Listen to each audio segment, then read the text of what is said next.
नमस्ते, आप दी ललन टॉप देख रहे हैं। मैं प्रशांत हूं। खबर पर बढ़ने से पहले को ये बता दूं कि हमारी यूपी यात्रा आप देख ही रहे होंगे। हमारे एडिटर सौरभ द्विवेदी जी फील्ड पर हैं, आपसे मुखातिब हो रहे हैं, लाइव आ रहे हैं, लेकिन नए पते पर पता है ललन टॉप यूपी। तो फटाफट सब्सक्राइब करिए, लिंक आपको डिस्क्रिप्शन बॉक्स में मिल जाएगा। अब बढ़ते हैं खबर की तरफ। खबर है तालिबान से। 15 अगस्त 2021 को तालिबान ने काबुल पर कब्जा जमाया। 2 दिनों बाद एक प्रेस कॉन्फ्रेंस हुआ जिसमें तालिबान ने वादा किया कि किसी पर भी जुल्म नहीं ढाया जाएगा। तालिबान ने कहा कि अमेरिका के साथ हुए दोहा समझौते का पालन किया जाएगा। जल्द ही देश में बाकी गुटों के साथ मिलकर सरकार भी बनाई जाएगी। अफगानिस्तान में कोई भी सरकार नहीं है। पहले कहा गया कि मुल्ला अब्दुल गनी बरादर सरकार के मुखिया होंगे, फिर खबर आई कि हैबतुल्ला सरकार के सुप्रीम नेता होंगे। हालांकि बाकियों में किसके पास किसकी जिम्मेदारी होगी, इसकी तस्वीर साफ नहीं हो पाई। सवाल उठता है कि तालिबान की सरकार आखिर क्यों नहीं बन पा रही है। तो आइए पूरा मामला समझते हैं। दोहा गुट और हक्कानी गुट आमने सामने भिड़े हुए हैं। दरअसल तालिबान के लड़ाके एक झंडे के नीचे लड़े जरूर, लेकिन इस लड़ाई में सभी गुट अपने अपने एजेंडे के साथ शामिल हुए। तालिबान का एक कट्टर गुट इस्लाम का झंडा लेकर आगे बढ़ना चाहता है, तो दूसरा अमेरिका के साथ हुए समझौते को लेकर चलना चाहता है।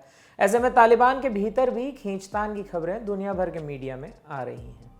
अमेरिका ने कतर की राजधानी दोहा में तालिबान के जिस गुट के साथ मुलाकात की थी, उसमें और हार्डलाइनर हक्कानी गुट में टकराव की खबरें बहुत आम हो गई हैं। बताया गया है कि हक्कानी गुट ने हैबतुल्ला को सुप्रीम लीडर मानने से इनकार कर दिया है। इनमें सबसे बड़ा टकराव अफगानिस्तान की पुरानी सरकारों से बातचीत को लेकर है। तालिबान ने कुछ दिन पहले अमेरिका से किए वादे के अनुसार अफगानिस्तान के पूर्व प्रेसिडेंट हामिद करजई और 2 बार के प्रेसिडेंट उम्मीदवार अब्दुल्ला से बातचीत की थी, लेकिन कट्टर हक्कानी गुट इन्हें सरकार में शामिल करने के खिलाफ है। ऐसी खबरें आई हैं कि हक्कानी गुट और मुल्ला बरादर के बीच इसको लेकर तीखी बहस भी हुई। ईरान के पत्रकार तसुद्दीन शोरोश ने भी तालिबान के गुटों में दरार की बात कही है। कई जानकारों का मानना है कि असल में हक्कानी गुट अफगानिस्तान में पाकिस्तान का मोहरा है।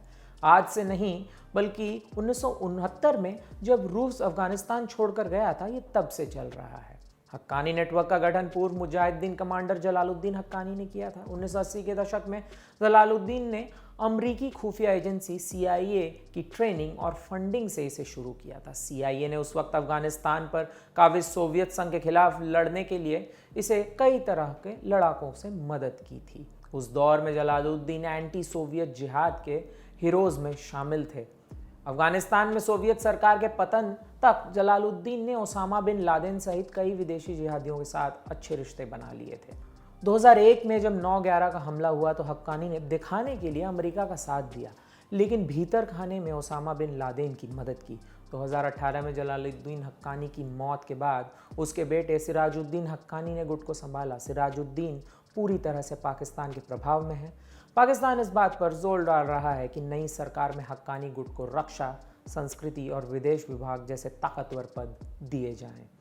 इससे वो भी अफगानिस्तान में अपनी मजबूत उपस्थिति बनाए रखने के साथ साथ भारत के पाले में न जाने की कोशिश पूरी जोर शोर से कर रहा है। सिराजुद्दीन हक्कानी पर अमेरिकी एजेंसी FBI ने $50 लाख का इनाम रखा है। अमेरिकी एडमिरल और 2007 से 2011 के बीच अमेरिका के chairman of joint chief of staff रहे माइक मुलन ने सिराजुद्दीन को पाकिस्तान का असल हाथ कहा था। यूनाइटेड नेशन ने जून 2021 में तालिबान लड़ाकों को लेकर रिपोर्ट दी थी। उसमें हक्कानी गुट को ही सबसे खतरनाक बताया गया था। जलालुद्दीन हक्कानी का दूसरा बेटा अनस हक्कानी और भाई खलील हक्कानी भी तालिबान का हिस्सा है। अनस हक्कानी भी मोस्ट वांटेड सूची में शामिल है। ये तो हुई तालिबान और अफगानिस्तान की बात। अब आइए समझते हैं पाकिस्तान की टेरर पॉलिटिक्स क्या है। इधर तालिबान सरकार के भीतर कलह की खबरें आई तो उधर पाकिस्तान अफगानिस्तान और तालिबान के बीच बचाव में उतर गया। पाकिस्तानी खुफिया एजेंसी ISI के chief lieutenant general Faiz Hamid 5 सितंबर को काबुल पहुंच गए। कहा जा रहा है कि वो नई अफगान सरकार में हक्कानी ग्रुप के लिए बैटिंग करने पहुंचे हैं। पाकिस्तान को लेकर साउथ एशियाई मामलों के एक्सपर्ट क्रिस्टीना फेयर ने BBC को दिए एक इंटरव्यू में बताया, पाकिस्तान कभी नहीं चाहता कि अफगानिस्तान में शांति बहाल हो। वो बस सीमित स्तर पर अव्यवस्था फैलाए रखना चाहता है। दूसरी तरफ जो अफगान शरणार्थी पाकिस्तान पहुंच रहे हैं उनकी मदद के नाम पर वो दुनिया भर की संस्थाओं से पैसे भी ले रहे हैं। पाकिस्तान ये इंप्रेशन देना चाहता है कि वो आग बुझाना चाहता है, लेकिन सच्चाई यह है कि वो खुद आग लगाने वाला है। 1990 के दशक में पाकिस्तान तालिबान को समर्थन दे रहा था। पाकिस्तान के इस खेल का एक और मोहरा है, उसका नाम है गुलबुद्दीन हिकमतयार।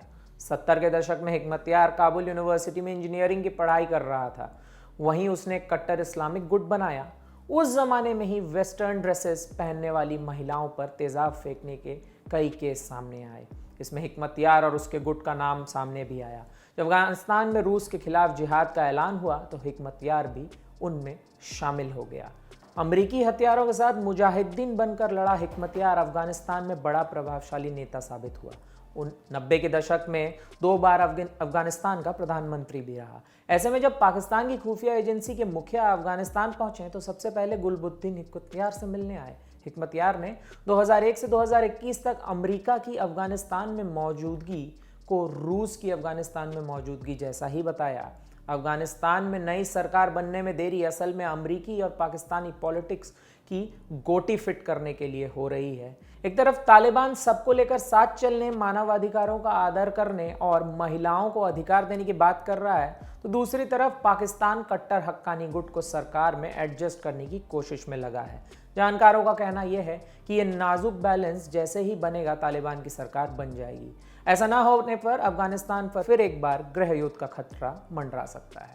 खबर लिखी हमारे साथी अमित ने, मैं हूं प्रशांत। बने रहिए द लर्निंग टॉप के साथ। शुक्रिया।